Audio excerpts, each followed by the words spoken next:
오늘 이 시간 우리에게 주시는 하나님의 말씀은 신약성경 마태복음 25장 말씀입니다.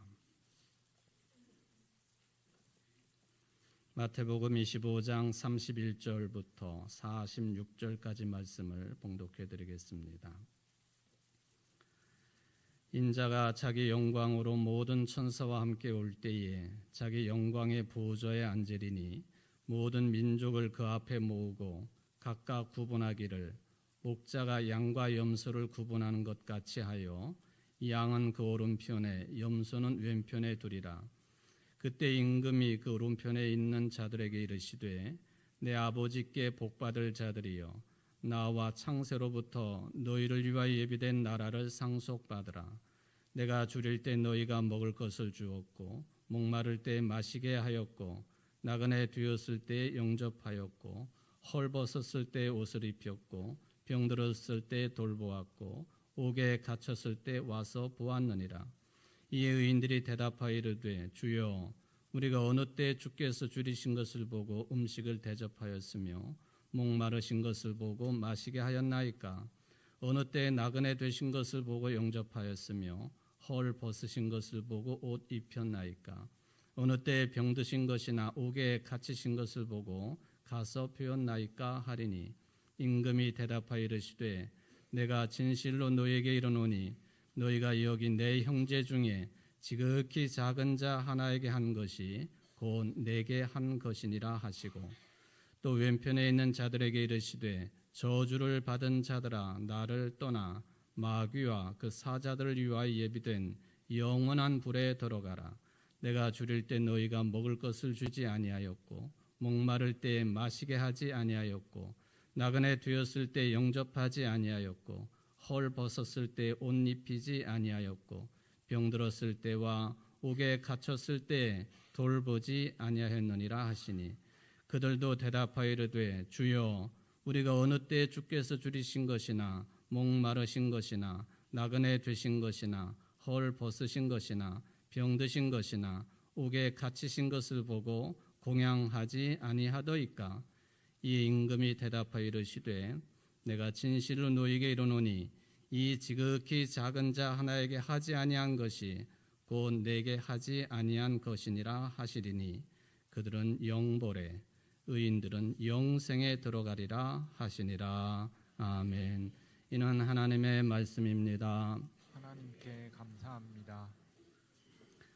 2025년 올해는 우리 민족이 일제로부터 1945년도에 해방이 되었으니까 해방이 된 지 80주년 되는 해가 이 해입니다.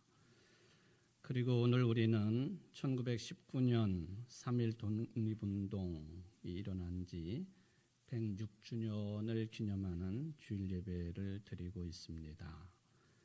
여러분 모두가 이 나라와 민족 그리고 민족 사랑의 정신을 기초로 해서 탄생이 된 우리 교회의 역사성을 기억하면서 3.1 독립운동 정신도 함께 기념하여 드리는 예배 또 말씀의 시간 되시기를 주의 이름으로 축원을 드립니다.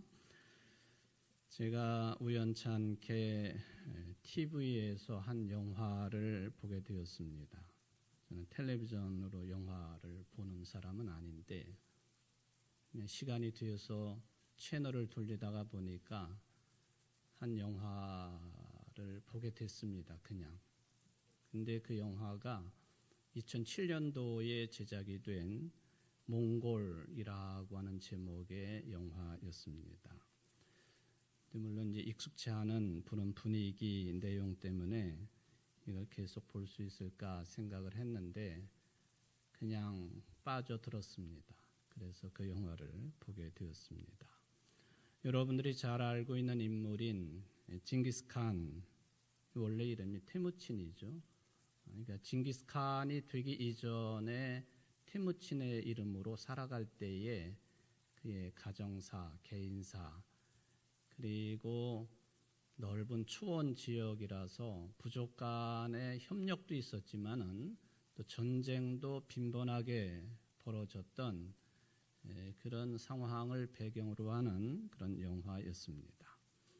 다 기억은 안 나지만은 제 기억 속에 뚜렷이 남은 장면이 있었는데 그게 뭐냐 하면은 이 테무친이 그냥 집안에서만 묶여 생활할 수 없는 남자이기도 하고 또 초원의 유목민 생활을 해야 되기 때문에 자주 이 사랑하는 여인과 떨어져 지낼 수밖에 없었습니다.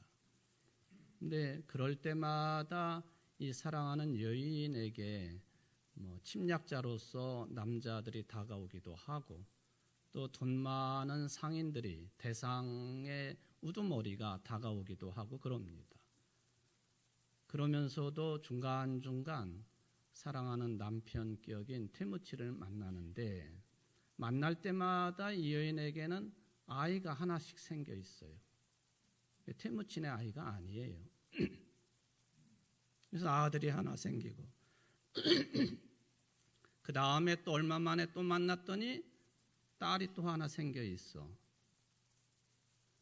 우리 같으면 어떻게 해야 되나요? 하여튼 상상에 맡기겠습니다. 그때의 테무친이 하는 말이 제 기억 속에 뚜렷이 남아 있습니다. 이제부터 내가 네 아버지다. 아들에게도 그 말을 하고 또 자기 피가 섞이지 아니한 딸에게도 자기 부인을 통해서 태어난 딸이긴 하지만 자기 피는 섞이지 않았어요. 이제부터 내가 네 아버지다. 한국 대사로 그렇게 자막이 꾸려져 있습니다. 이제부터 내가 네 아버지다. 저는 이 테무친이 징기스칸이 되어서 유럽 전체는 아니지만은 러시아를 거쳐가지고 유럽까지 지배를 하게 된 원인이 뭘까? 수많은 역사가들이 수많은 이야기를 하는데 아마 이것도 전 세계를 지구 우리 인류 역사상 가장 넓게 지배를 한 그런 지도자가 되게 된 배경이 아닐까 그런 생각을 해보게 되었습니다. 여러분 지금의 몽고 사람들에게 이런 말을 하면은 아주 극대노를 할 것입니다만은 몽고의 역사 속에 보면 넓은 초원에 뜨문뜨문 생활을 하니까 지나가는 나그네가 들르게 되면은 극진히 대접하는 그런 대접의 문화가 있습니다. 융숭한 대접이지요. 온갖 것을 다 내놓고 대접을 합니다. 그중에 몽고 사람들이 술이 굉장히 강한 것으로 알려져 있는데 이 주인과 나그네가 마주 앉아가지고 음식을 서로 주고받고 특히 주인이 주는 술을 받아 마실 수 있다고 한다면 그는 형제지간처럼 지낼 수 있다고 하지요. 그것은 나그네로 하여금 술을 잔뜩 먹여가지고 취하게 만들고 잔뜩 먹여가지고 못 움직이게 해서 혹시나 모를 자기 가축을 훔쳐가는 그런 일이 벌어지지 않도록 하는 일종의 대접 문화이기는 하지만은 경계심에서 의한 그런 대접 문화였다. 심지어는 여러 문건들을 보면은 이 몽골 땅에는 어떤 제도가 있었느냐 하면은 대처 제도라고 하는 게 있었습니다. 들어온 손님에게 자기 부인을 이렇게 빌려주는 잠자리를 같이 하게 하는 그 대처 시스템이라고 그러는데 그런 제도까지 있었다 하는 흔적이 있습니다. 지금 몽고 사람들한테 그런 말을 절대로 하시면 안 돼요. 오래전에 일종의 풍습이라고 볼 수가 있겠는데 어쨌든 간에 이러한 삶을 통해서 테무친이 징기스칸이 돼가지고 유럽까지 진출을 합니다. 사진을 한번 지도를 보시면 어느 만큼 지배를 했느냐 하는 게 나타나는데 우리나라 한반도도 빨간색으로 되어 있고요. 오른쪽 맨 끝입니다. 거기서부터 시작해가지고 인도 빼고 동남아 지역 빼고 그리고는 러시아를 거쳐가지고는 유럽까지 가는데 유럽 어디까지냐 하면은 지금의 폴란드, 지금의 체코, 지금의 헝가리까지 지배를 했습니다. 저게 13세기 초의 일인데요. 13세기 중반까지 특히 헝가리를 얘기를 하면은 그때 헝가리 인구가 약 200만 명 정도였다고 합니다. 그 중에 몽골의 침입으로 인하여서 죽거나 포로로 끌려간 사람들이 50%, 100만 명 정도가 아주 그냥 난도질을 당하든지 포로로 끌려가든지 그랬다고 하는 역사적인 기록이 있습니다. 그만큼 끔찍한 시간을 헝가리, 체코 또는 폴란드 사람들, 유럽 사람들이 겪게 되었다 하는 것이죠. 지금도 여러분 그 체코의 남부 지방에 가 보면은요, 우리 종교 개혁 정신과 아주 밀접한 관련이 있는 그런 지역이 모라비아 땅이라고 하는 모라비아 지역이 있거든요. 모라비안이라고도 부르기도 하지만 이 모라비아 지역을 가면은 아주 특이한 과자를 먹는 지역이 있습니다. 근데 그 과자 이름이 뭐냐 하면은 좀 징그러운데 우리 이 귀가 있잖아요. 귀 모양대로 만든 귀 과자라고 하는 과자가 있습니다. 이게 몽고 침략의 흔적입니다. 몽고가 침략을 해가지고 이게 13세기 초니까 전 유럽이 기독교화되어 있지 않습니까? 근데 특히 기독교인들만 모아가지고 죽이고 그 죽인 사람들의 귀를 잘라가지고 그걸 푸대에 담아서 몽골 본진에 보내고 하는 그런 짓을 했다 이거죠. 근데 참 특이하게도 그때 쓰라린 역사를 저렇게 과자를 만들어 가지고 먹습니다. 입으로 들어가 좋기는 하지만은 그때를 잊지 말라 그런 이야기죠. 그 건물 벽에도 보면은 저런 귀 과자 모양을 붙여놓고 선전하기도 하고 그렇습니다. 여러분들 중에 혹시 육회를 좋아하시는 분 계신가요? 육회, 소고기 육회. 너무 맛있잖아요. 저는 그거 잘 먹는데 그 가운데다가 뭘 얹어 놓죠? 계란 노른자를 올려가지고 풀어가지고 섞어서 먹으면 참 맛있잖아요. 근데 저 요리는요 한국 육회가 아니에요. 유럽 사람들이 먹는 육회입니다. 저 이름이 뭐냐면 타르타르라고 보통 불러요. 헝가리나 체코나 폴란드 이 사람들, 심지어는 우리 박 목사님 아드님도 드셔보는지 모르겠는데 저기 앉아 계신 프랑스 사니까 저 비프 타르타르 드셔보셨나요? 프랑스 사람들도 먹어요. 날고기를 가지고 만든 저게 다 몽골의 타르타르족의 영향입니다. 그러니까 13세기 초에 얼마나 끔찍하게 유럽 사람들이 지배를 당하고 또 끔찍하게 죽었고, 자 13세기를 그렇게 보내고 14세기 들어가니까요 그 끔찍한 흑사병이 돈 거예요. 수천 명이 죽어 나자빠지는 흑사병이 돌았습니다. 그러니까 13세기, 14세기는 중세 암흑 시대이기도 했지만은 유럽 사람들에게는 자신들의 생명이 끝날 것이다.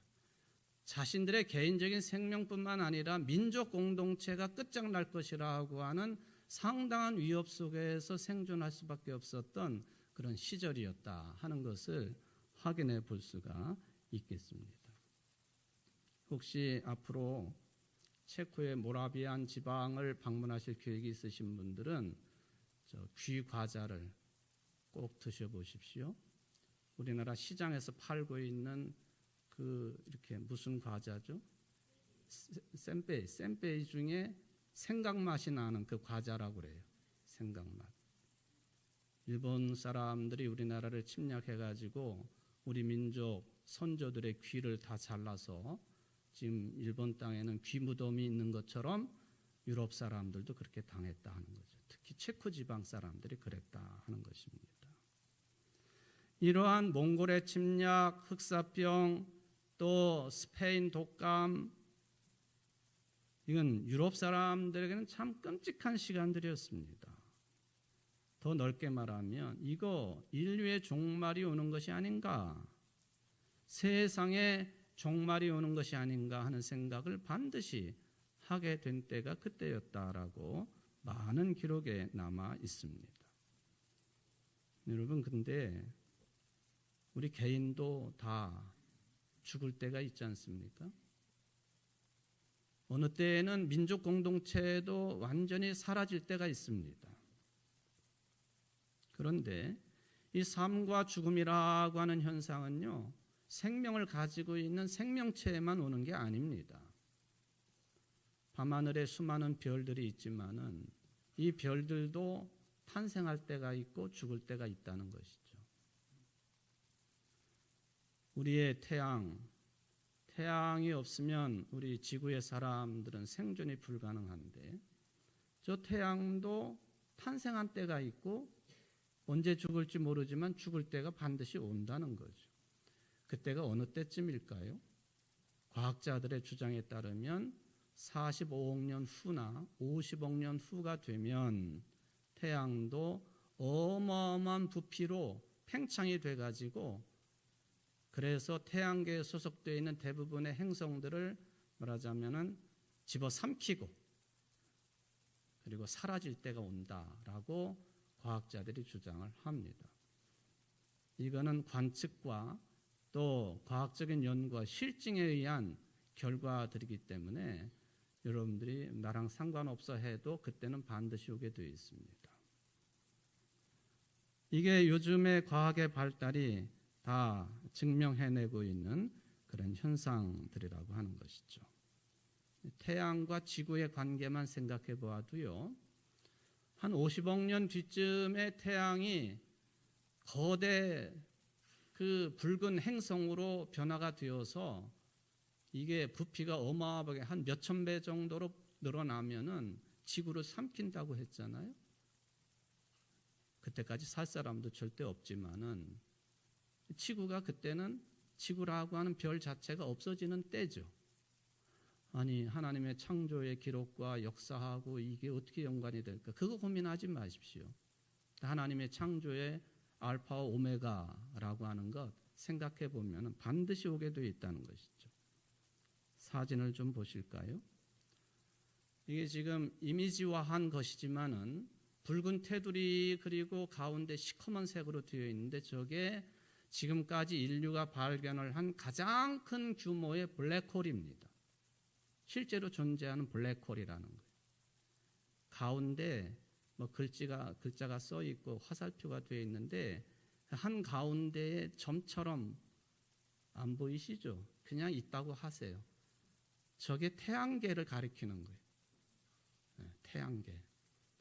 아예 보이지를 않아. 지금 가장 큰 인류가 발견을 한 가장 큰 규모의 블랙홀에 비하면은 이 태양계조차도 거의 보이지 않는다.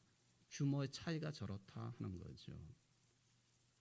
그런데 그 다음 사진을 한번 보시면요. 맨 위의 사진이 태양과 그 옆에 잘 보이지 않지만은 지구의 크기를 비교해 놓은 것입니다. 저 정도 규모라 하는 거죠. 그 중간에 있는 사진은요. 저것도 하나의 별이라고 볼 수 있는 행성 사진입니다. 저 사진, 인류가 지금까지 발견한 행성 중에 가장 큰 행성 사진입니다. 그리고는 그 옆에 뭐가 비교되고 있느냐 하면은 태양의 크기가 비교되고 있습니다. 우리는 태양이 다인 줄 알았잖아요. 근데 태양보다도 저게 얼마나 더 크냐? 저 행성의 이름을 스티븐슨 2-18로 그렇게 이름을 붙여 놓았는데 태양 부피의 100억 배의 부피를 가지고 있는 행성. 또 표면적으로 따지면은 태양보다도 464만 배가 더 표면적이 큰 스티븐슨 2-18이라고 하는 인류가 지금까지 발견한 최고로 큰 행성입니다. 이 별을 빛의 속도로 돌면은 9시간이 걸리고요. 시속 900km 여객기가 이 행성을 한 바퀴 돈다면은 얼마나 걸릴까요? 1250년. 쉬지 않고 걸어서 완주를 하려면 얼마나 걸릴까요? 25만 년. 그리고 밑에 사진, 맨 밑에 사진. 제가 좀 전에 보여드렸던 가장 큰 규모가 큰 블랙홀을 또 이미지화한 겁니다. 저 블랙홀 옆에 보면은 뭐가 비교되고 있느냐 하면은 스티븐슨 2-18이 비교되고 있어요. 크기가 저렇다는 거예요. 여러분, 이게 뭐 과학자들의 이야기니까 믿어도 그만 안 믿어도 그만 그렇게 생각할 수도 있지만은 증명된 사실들입니다. 우리가 상상할 수 없을 정도의 규모의 블랙홀이라든지 스티븐슨 2-8이라든지 또는 작게 보면 태양마저도 마지막 때가 있다는 거예요. 그러니까 우리가 살고 있는 지구가 영원 무궁토록 이 모습, 이 모양대로 있을 것이다. 그런 착각은 하지 마십시오. 언젠가는 태양에게 잡혀 먹히든 저 블랙홀에 빨려 들어가든 그렇게 될 거예요. 그때까지는 저도 여러분들도 살아있을 것이 아니니까 크게 걱정할 것은 아니지만은 크게 보면은 우리의 미래가 그려지는 그런 내용이다는 것이죠. 여러분들이 흔히 하는 말 가운데 종말인가비요? 그런 말 자주 하잖아요. 이게 뭐가 특별한 현상이 벌어지면 특히 자연현상이 특이하게 계속되면 종말인가비요? 또는 개인적으로 보면은 내가 계획했던 일, 생각했던 일들이 제대로 이루어지지 아니하면은 세상 끝장났는가비요? 그렇게 말하죠. 그건 정말로 순수하게 개인 차원의 어떤 생각들이죠. 프랑스 출신으로 그리고 원래가 18살에 출가를 해가지고 신학을 공부하고 신부가 되었지만은 이분은 나중에는요 철학도 공부하고 또 지질학도 공부하고 또 고생물도 공부를 한 학자 겸 신부였던 사람이 있습니다. 우리는 줄여가지고 그 사람 이름을 샤르댕이라 그렇게 부르는데 테야르드 샤르댕, 이분이 표현한 표현 가운데에 아주 특이한 표현이 있습니다. 그 성경에도 알파와 오메가라고 하는 용어가 요한계시록에 나와 있는데 오메가 포인트라고 하는 그런 표현을 사용을 했습니다. 이 오메가 포인트는 마지막 때를 가리키는 거예요. 알파와 오메가가 끝이잖아요. 오메가 포인트 그랬습니다. 그러면서 이분이 이야기하기를 우리 인간처럼 생명력을 가지고 있는 존재들만 어떤 힘이 있는 것이 아니고 심지어는 아무것도 아닌 것 같은 그러한 존재들에게도 생명이 있다. 그런 이야기를 합니다. 그리고 이 생명과 생명 사이를 서로 끌고 당기고 가는 힘을 우리는 과학의 이름으로 중력이라 그렇게 말을 하지만 이 샤르댕은 그것을 사랑이라고 표현했습니다. 서로 끌고 당기는 힘이 그리스도 안에 있는 사랑이다. 마지막 때에 서로 사랑하는 가운데 서로 대접하고 공개하는 가운데 살다가 오메가 포인트가 될 때에 종말이 될 때에 우리는 그리스도 안에 거하게 된다. 하나님 품 안에 거하게 된다. 제가 아주 쉽게 설명한 내용이지만은 샤르당의 오메가 포인트라고 하는 그런 주장의 어떤 핵심적인 내용이 되겠습니다. 오늘 제가 마태복음 25장을 본문으로 선택을 했습니다. 여기 보면은 세 가지 서로 다른 이야기가 기록이 되어 있어요. 첫째 1절부터 나오는 것은 이제 등불을 준비한 무슨 열처녀에 관한 이야기죠. 두 번째 내용은 달란트 비유에 관한 내용입니다. 그리고 세 번째 내용이 오늘 읽은 본문의 내용이 되겠습니다. 그런데 각기 다른 내용이지만은 주제는 하나입니다. 그게 뭐냐 하면은 이 주제가 하나님의 심판에 관한, 그때가 되면 오메가 포인트 마지막 때가 되면은 의인과 악인이 구별이 된다 하는 거예요. 그들은 영벌에 의인들은 영생에 들어가리라. 특히 영생은 좋아하지만 영벌은 우리가 극도로 싫어하는 표현 중에 하나입니다. 어떤 사람이 영벌에 들어가고 어떤 사람이 영생에 들어갈 것이냐, 이거에 대한 설명이 마지막 절 앞에 길게 나와 있습니다. 그런데 분명한 것은 영벌에 들어갈 사람과 영생에 들어갈 사람의 뚜렷한 기준이 있으니 그게 뭐냐 하는 거죠. 아주 쉬운 표현입니다. 지극히 작은 자를 돌보았느냐, 돌보지 않았느냐, 거기에 따라서 영벌에 들어가기도 하고 영생에 들어갈 수 있다라고 이건 예수님께서 직접 하신 말씀입니다. 영생에 들어가는 자들은 지극히 작은 자들을 돌본 사람들이었고, 영벌을 받을 사람들은 지극히 작은 자들을 외면한 사람들이다 하는 것이죠. 지극히 작은 자들, 구체적으로 보면 어떤 사람들이냐? 살면서 어려움에 떨어진 사람들이죠.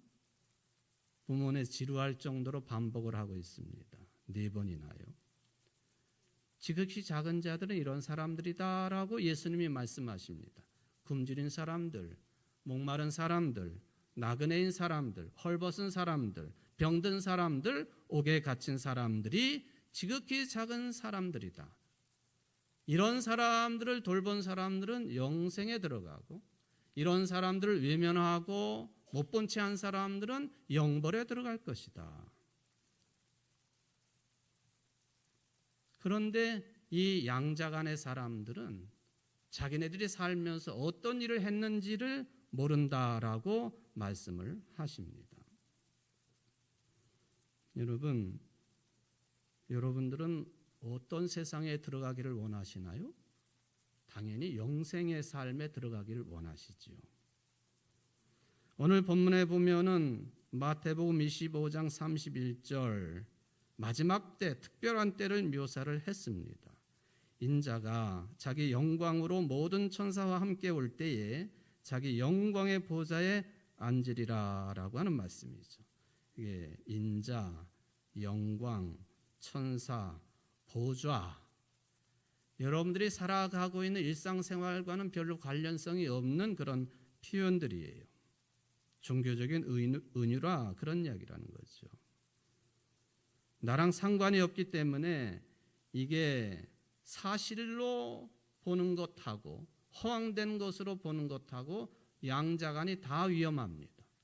이 말은 무슨 말이냐면 잘 해석을 해서 받아들여야 된다는 뜻이죠.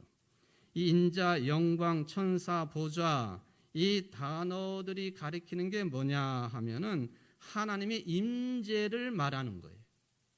하나님의 임재를 뜻하거나 예수님의 재림을 뜻하거나 마지막 때를 뜻하는 헬라어가 파루시아라고 하는 뜻이거든요. 그 단어가 바로 이런 뜻을 포함을 하고 있습니다. 그런 때를 생각하고 은유적으로 표현해 놓은 것이 인자, 영광, 천사, 보좌라는 말이다 하는 것이죠. 어떤 사람들이 그때에 영생에 들어가는 사람들로 구분이 되겠는가?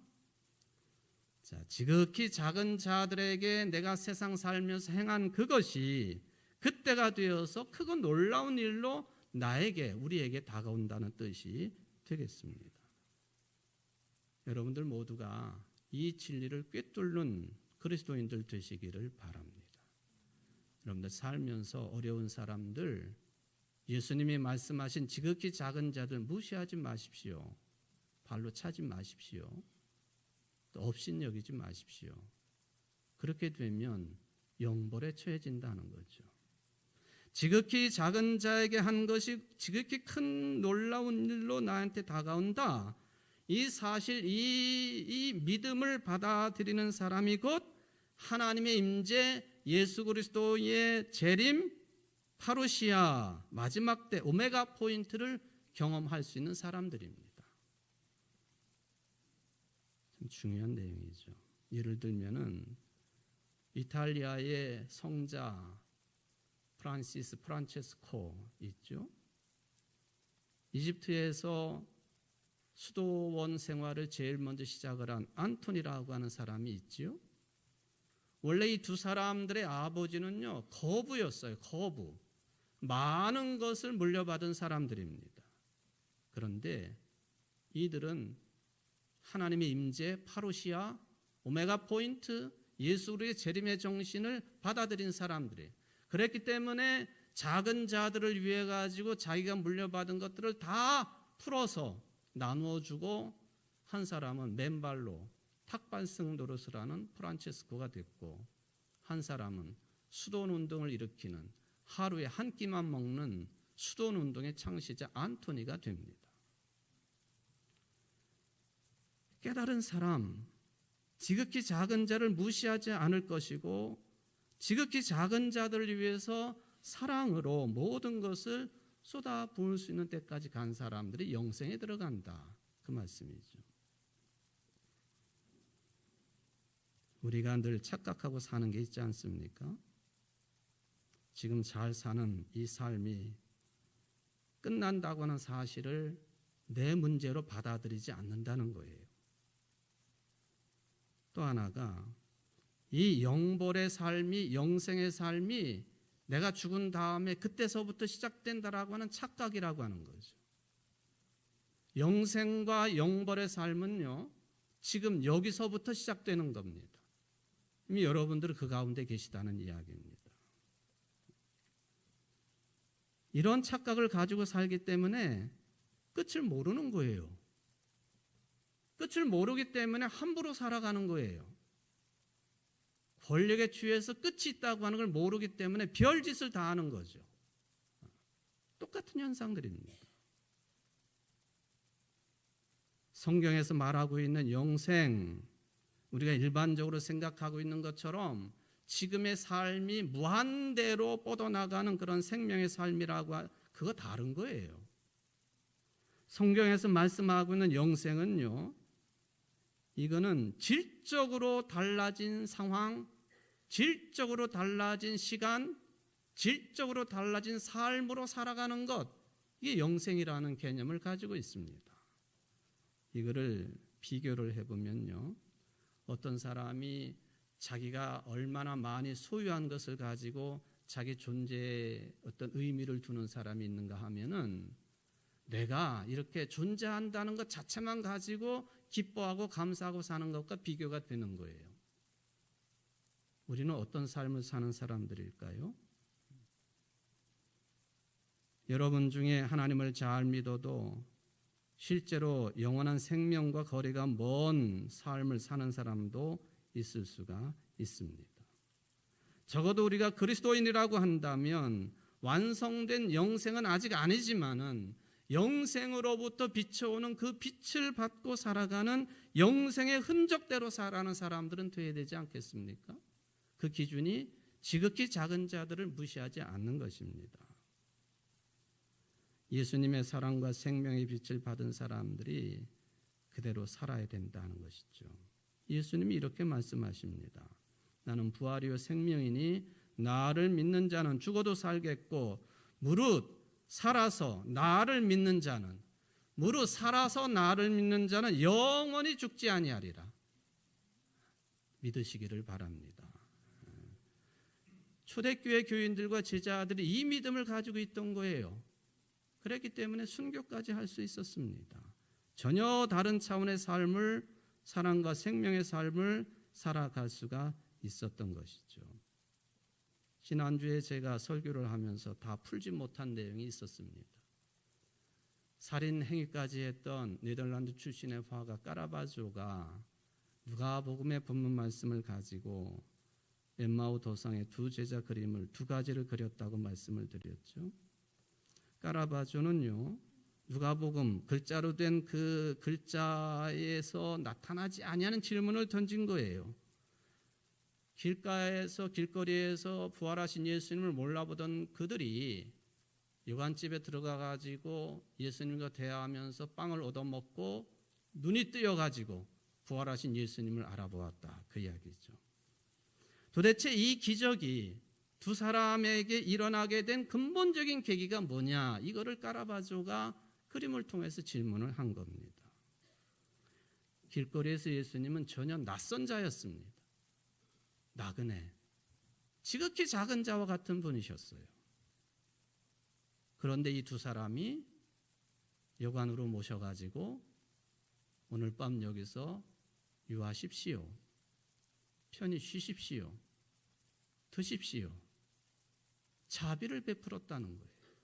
나그네에게, 지극히 작은 자에게 자비를 베푼 그 두 사람에게 부활하신 예수님은 보이신 거예요. 이게 믿음입니다. 지난주에 우리 찬양대원들 음악교실 시간에 우리 유승문 장로님께서 그런 멘트를 하셨어요. 이제 가르칠 준비를 많이 하셨는데 누가복음 그 엠마오 도상의 두 사람이 한 이야기 그걸 가지고 음악도 준비하시고 하셨는데 이건희 목사가 그 본문을 가지고 설교를 해가지고 장로님이 뭐라고 그러신지 기억나세요? 소름이 돋았다고 그러셨어요. 저는요 유 장로님이 그 시간에 그 소름이 돋았다고 하는 그 말씀을 들을 때 내가 소름이 돋았어요. 이게 짜고 치는 고스톱도 아닌데 어떻게 이 본문을 가지고 저도 설교하고 장로님은 그 강의 내용을 준비하셨을까?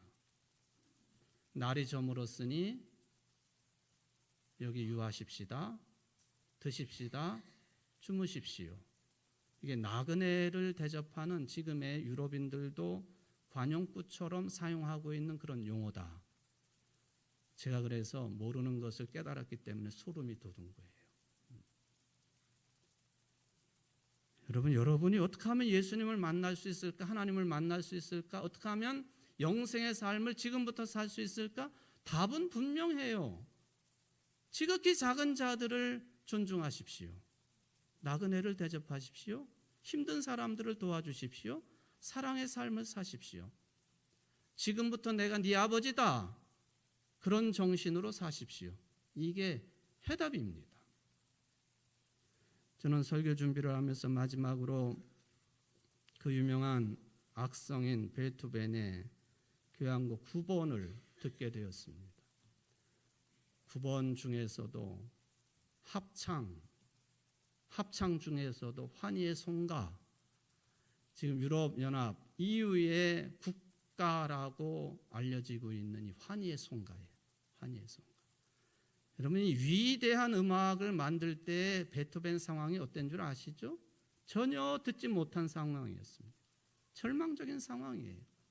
절망적인 상황, 인생의 끝이다, 종말이다, 마지막이다, 모든 것이 다 끝났다. 개인적으로, 공동체적으로, 국가적으로 그럴 때 만든 노래가 환희의 송가예요. 찬송가, 우리 찬송가에서도 가끔 부르는 64장이죠. 기뻐하며 경배하세. 음악 한번 들어볼까요? 짧은 거예요.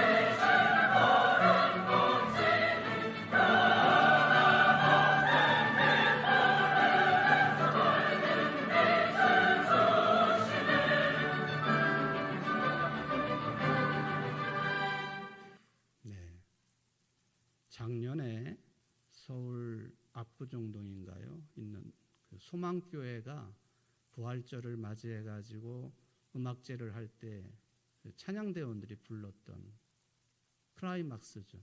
환희의 송가. 우리 그리스도인들이 죄의 문제 때문에 암울해하고 슬퍼하고 움츠려들고 어찌할 바를 모르고 종말인가 보다, 끝인가 보다, 영벌에 들어갈 두려움 때문에 움츠려드는 삶을 사는 건 아니다 하는 거죠. 베토벤이 절망적인 순간에 환희의 송가를 만들어낸 것처럼 우리 그리스도인들의 삶은 영생의 삶을 이미 시작한 사람들이기 때문에 그 기쁨으로 환희의 송가를 부르며 살 수 있는 존재들이다. 이 믿음으로 충만한 여러분들 각자가 되시기를 바라고, 이 어려움을 겪고 있는 이 나라가 되기를 바라고, 전 세계 인류가 되기를 주의 이름으로 축원을 드립니다.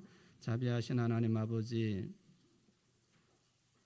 영원한 형벌 때문에 두려워하는 삶을 사는 것은 신앙적이지 않다고 믿습니다. 이미 우리는 여기에서 예수 그리스도가 보내주시는 생명과 사랑의 빛 때문에 영원한 생명이 떼어 살아가고 있는 거룩한 자들이라고 하는 것을 깨닫게 하시고 지극히 작은 자들을 이 믿음을 가지고 돌보며 영생의 삶에 온전한 삶에 들어가기로 희망하며 살아가는 우리 청주 제1교회 성도들이 되게 하시고 이 대한민국이 되게 하시고 인류의 삶이 될 수 있도록 축복하여 주옵소서. 예수님의 이름으로 간절히 기도하옵나이다. 아멘.